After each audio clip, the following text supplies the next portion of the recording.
guys, welcome back to my channel. If you're new around here, my name is Carly. I am a labor and postpartum doula, and I create content here on my channel all about pregnancy and labor and motherhood and pretty much everything that falls in between. And in today's video, I am going to be taking you guys through kind of like a day in my life as a doula. I recently had a client who had her baby, and I was her doula for her delivery, and I had this idea whenever I knew she was going into labor. I kind of thought about doing like a day in the life type thing, but as a doula, it's like my job to support somebody in labor, and there really just isn't a lot of time depending on the birth and like the person.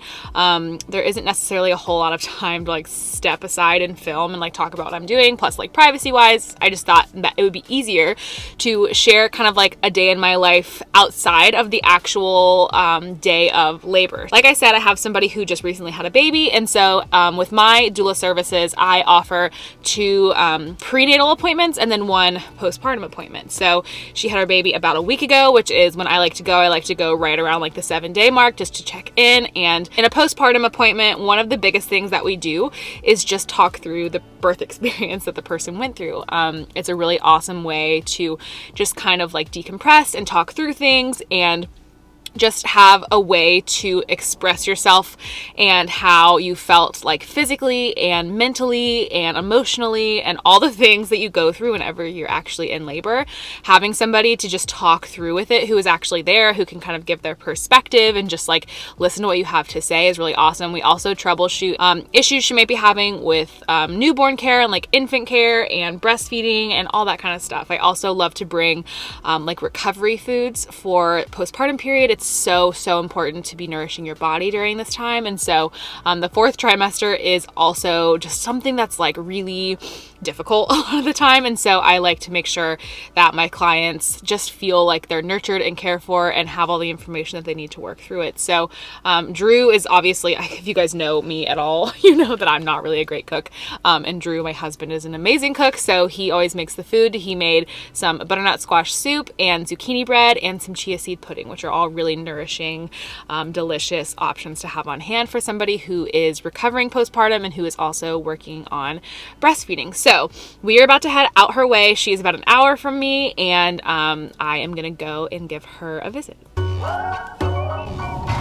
One of my favorite things to do whenever I am driving to a prenatal or a birth or a postpartum appointment is to listen to podcasts. Some of my favorite podcasts are, first of all, the Birth Queens podcast. Oh my gosh, such a funny podcast. It's a midwife and a doula, and they share so many cool experiences and interview a bunch of people and do different topics, and I just love their personalities. And then my second favorite one is the Evidence-Based Birth podcast. If you guys know anything about my channel, you know that I'm obsessed with evidence-based birth. I think it's an amazing resource, and the podcast is just as helpful as the articles. So if you guys are looking for ways to just continue your education and continue learning and growing, I highly recommend both of those.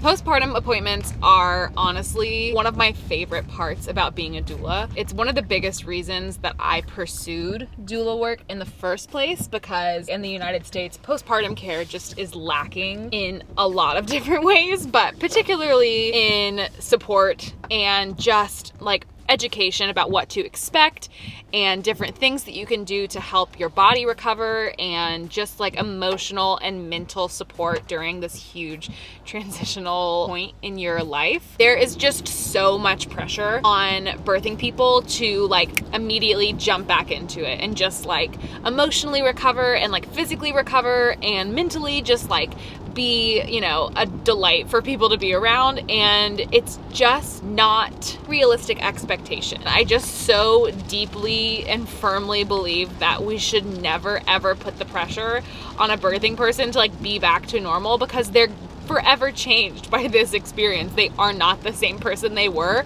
before they had a baby. Having a baby is such a huge strain on your body. Like, your body is made to do it and it's able to do it, and that's like all fine and dandy. Your body, you know, does a lot of work, puts out a lot of energy, is just doing a lot more than it usually does. To say that you as a postpartum person need to be like, have your house clean and ready for people to come over and visit with your baby and like be showered and fed, and like breastfeeding is probably just going great great because it just naturally does it on its own. You should be sleeping well and your baby should be sleeping well. There's just so many things that people expect you to do because either like they did it that way or they heard of, if they've never had a baby, they've heard of like Susie so-and-so has done it that way. So like you should probably do it that way too. And it's just not the case. Every baby is different. Every parent is different. Every situation is different. Anyway, I could rant about this forever. I am very passionate about postpartum care because postpartum depression and postpartum anxiety and just like transitioning into being a parent in general and like the physical aspect of being in the postpartum period is so just like not what you expect. I have another appointment at 5 o'clock. There's nothing better than getting into the shower after a long day of work. So I just got done with my 5 o'clock appointment. Whenever there's somebody who inquires about me being a doula to support them, I have made the transition to doing consultations via Zoom. Before the pandemic started, I always did my consultations in person because I love meeting my clients in person. I think that it has a really big impact on your ability to just connect and see how your energies kind of like play with each other, because a big part of being a doula is sharing your energy with somebody. You're coming into a really sacred space with them whenever they're in labor. And so I really just like to have that interpersonal connection with somebody, just to see if it's going to be a good fit. But it doesn't mean that you can't have that over Zoom too. So all of my consultations are done via Zoom. I just got out of the shower. I did like a little face peel and a little mask and exfoliating. So that's why my skin is a little red. But I love, after a long day of giving myself to other people, I love taking a shower and just spending a little bit of extra time taking care of myself. If you are somebody who is like super sensitive or an empath or just like emotionally connected to people in any way, you know that it's the best feeling to give yourself to somebody, but it's also, it just takes a lot out of you. I wanted to show you guys a couple of things that I get questions about all the time. First of all, I'm going to show you guys what is in my doula bag. I like to keep my bag super simple, so I don't even know that I could make an entire video out of it. Let me know if you guys want more of like an in-depth look of what I keep in my bag. And then I'm going to show you guys one of my favorite books that if you are a doula or a birthing person who's going to be moving into the postpartum period, one of my favorite books that I always recommend, that I get a lot of recipes from for people who are in the postpartum period recovering. Okay, so here is an overview of my doula bag. I adore this backpack. This is like a waffle weave backpack from a company called Woolrich. This is actually, my husband had this bag and used it for like commuting on his bike, and he got a new bag. So I ended up adopting this from him and I absolutely love it. It is a really good size. It's like big enough to fit everything I need, but it's not huge. Like it's quite compact actually. So whenever I'm actually in a birth space, I'm not taking up too much room. And it's just really comfortable to carry. The only thing about it that I don't love, the fact that it is waffle weave, my dog's hair gets stuck to it all the time.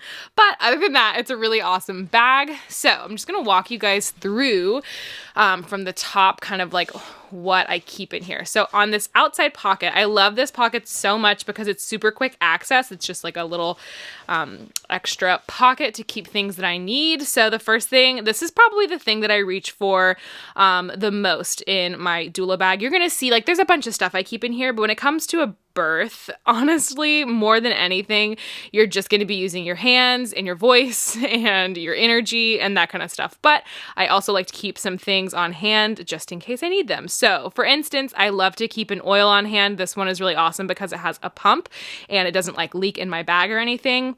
This is really great for neck massage or shoulder massage or lower back massage, hand massages, feet, legs, whatever the birthing person wants. If they enjoy massage, having some sort of oil on hand is really fantastic. I like this one. There's no scent or fragrance or anything. It's just a pure vegetable oil complex. So I keep that up here. And then I also keep this at the ready. This is like a bamboo fan to use to cool off the birthing person during transition, especially.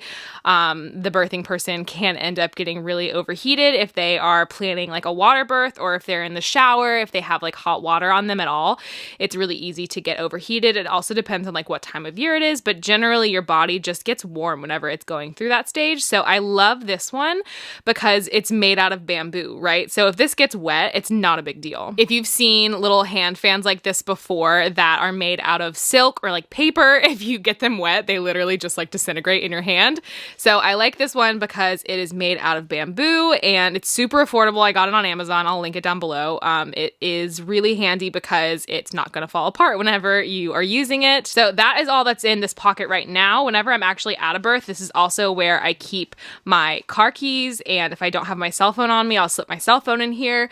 It's just one of those ones that's really easy to access. The bag itself has these buckles, which I really love because I always keep my hydro flask with me and it slips right in there and then it's just like attached to the outside of the bag, which is awesome because even though I am focusing on the birthing person and making sure that they have water, I also need to make sure that I have water depending on how long a birth is, which you never really know until it happens. So this bag like flips open like this and then has this little drawstring and everything is just kind of organized inside. So I will start at the top. This is something that it just kind of depends on the birthing person if they like it or not. Usually what I have found about this thing is that if you are the type of person who really loves this outside of being pregnant and labor, then there's a chance you'll probably like it during labor as well. But it's one of those things that's just like, I sometimes use it. It's not a necessity by any means, but I do like to keep it with me because there are those people, like I'm one of those people that this is just honestly one of the best things you could possibly do for me while I'm in labor. So I keep it with me because I know that it can be a really great sensation for somebody who is working through contractions and just really comforting. Now, second to the oil complex, this is definitely the next thing that I reach for the most in my bag, and this is my rebozo. If you have not used a rebozo before, I am going to make a full video about different ways to use a rebozo and how it can be a really effective way to find comfort throughout labor. So this is something that as a support person, I reach for all the time. During my second prenatal with a birthing person, we always do different positions with the rebozo and I show them ways that we can use it. And then if they want that whenever they're actually in labor, I will reach for this to help them work through contractions. I also keep this little rice pack. So this is just filled with rice and all you do is toss it in the oven or in the microwave or whatever to get the rice warm. I love to use heat for comfort measures, especially on the lower back if they're having any back labor.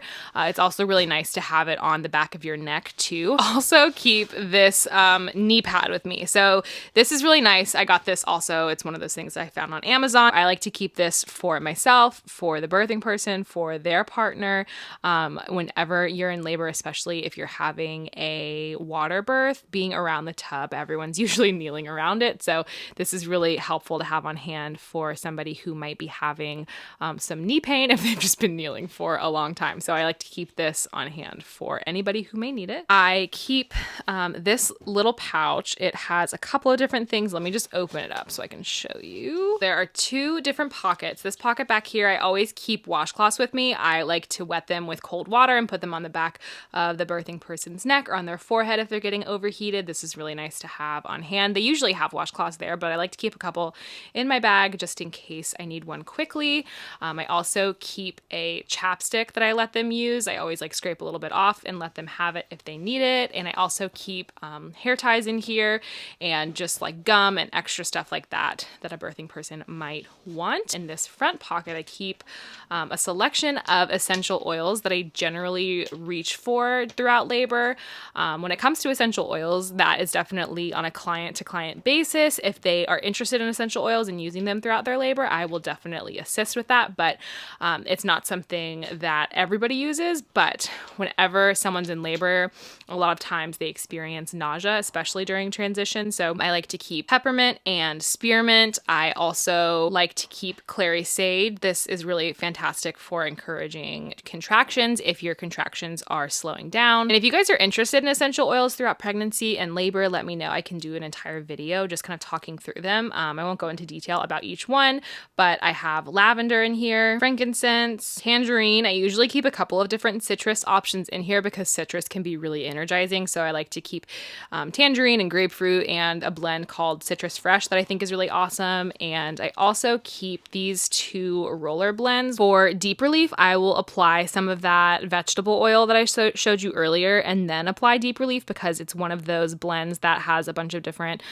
mints in it and it's just hot to the touch whenever you apply it to your skin. So I like to dilute it a little bit with the oil, the vegetable oil. And then Peace and Calming is a really awesome one for emotional support. So I like to have a bunch of different options in there, kind of depending on the client and just what their expectations are as far as using essential oils are concerned. If there's somebody who regularly uses them or if there's somebody who just wants like one or the other, I always like to have a nice little selection for them to pick through. And sometimes people think that they want essential oils in their birth and then they actually go into labor and they're like, don't get anything that smells like anything near me because they are super nauseous.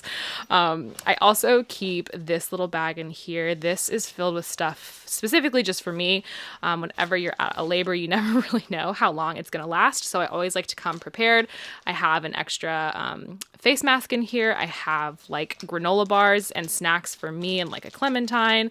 I have a phone charger. I have my AirPods and I also keep like a spare set of clothes in the very bottom. So this is something that you'd want to have if you are going to a birth just so that you are prepared and have everything that you need. This is a really awesome tool that is super helpful, especially if someone is having back labor. These are lacrosse balls. You can use a tennis ball if you don't have lacrosse balls, but I like the lacrosse ball because it's super firm. So I just have 2 of those in this little bag. This is nice because you can roll them on the very lower part of your spine, and it's super helpful for working through back pain if you are having any back labor while you have contractions. Just putting it on the birthing person's lower back and kind of rolling it like that, or they can use it themselves. They can take the ball and put it on their lower back and like stand up against the wall if they want to be alone. I like to have those as an option as well for them. And then I always keep extra lights and stuff. So I have like little twinkle lights and candles that are flameless candles. These are really nice depending on the birthing person and like how they're envisioning their birth story. If they want a certain type of ambiance, it's really nice to have these. Obviously, if it's in like a birth center or in a hospital setting, we need flameless and can't have actual candles. If it's at home, they may have like a whole setup already. But I like to keep these on hand because if somebody is planning like a birth center or a home birth and they kind of want that vibe, but then they end up going to the hospital, or if they are planning a hospital birth and they just want it to be as relaxing and calming as possible, these are really awesome. Again, Amazon, super inexpensive. So that is everything that is inside my bag. I also always keep my Apple Watch with me so that I can be really, really aware of the time and like how long contractions are lasting, how fast they're coming, how long it's been, just like since I've arrived, and kind of how labor is progressing. Being able to be aware of the time and not have to like ask somebody what time it is really, really important. So this is one, like, of all the things that I'm telling you are in my bag, I feel like this is one of the most important tools just so that you're really aware of time and like what's going on, because a birthing person, whenever they really get into the zone, like they have no idea what time it is and generally can probably use some guidance as far as managing time. Also have some of my filming stuff over here. I don't film all of my clients' births. It's not something that I really offer as like a full service, but I do, I am interested in adding it as a service to my doula practice because I just love creating film in that way. And I find that the clients that I do create videos for have a really awesome experience being able to kind of look back and watch and see what happened. So I have been working on just creating some content that way and making videos for some of my clients. So I also keep all of my like film stuff in my bag as well. Also wanted to show you guys some of my favorite books for the postpartum period. Like I said, I had a postpartum visit today, and whenever I have a postpartum visit, I always bring some sort of nourishing food with me so that they can have it on hand during their postpartum recovery. And and I have 2 books that I like to recommend to people whenever they're looking for guidance about what to eat. So the first one is called The First 40 Days, and it is seriously one of the most beautiful books. I love this one because it just has really nourishing broth options. There are lots and lots of recipes in here. The author really goes into her experience of her culture about how after somebody has a baby, there is this, like, a period of confinement where you're just exclusively at home focusing on recovering and bonding with your baby and kind of avoiding this pressure to quote unquote bounce back. The other one that I really love is called Eat to Feed, and this is one of my favorites to recommend to those of you who are on your breastfeeding journey. Just different options for foods that can support your breastfeeding experience. Lots of different options for like snacks and meals, and it's broken down by like breakfast, lunch, and dinner, and then snacks. So I really like this one as well and recommend it to all of my postpartum people. I am gonna go work on editing one of the birth videos that I'm currently processing for somebody who just had a baby, and then that'll be the end of my workday. So I hope you guys have enjoyed this kind of like behind the scenes day in the life of a doula type video. Let me know if you enjoy this type of content as well. I know there are so many of you who are interested in birth work, so give this video a big thumbs up if you want to see more kind of like a day in the life type things, and I will see you guys in the next video. Bye.